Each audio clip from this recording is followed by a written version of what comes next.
С удоволствие ще ти покажа не колекцията ми от парфюми, ами любимите ми парфюми, които сега ги ползвам постоянно.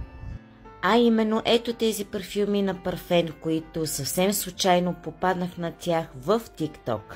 А сега ще ти разкажа малко повече за тези аромати, които аз си избрах и съм адски доволна. Това е първият парфюм. Дамският парфюм Mon Cherry е сладък романтичен аромат, подходящ за млади жени с изискан стил и добър вкус.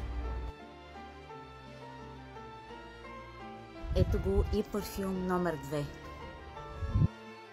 Парфюм N5 е флорален алдехиден аромат, който изразява женската изтънченост и елегантност. И третият парфюм.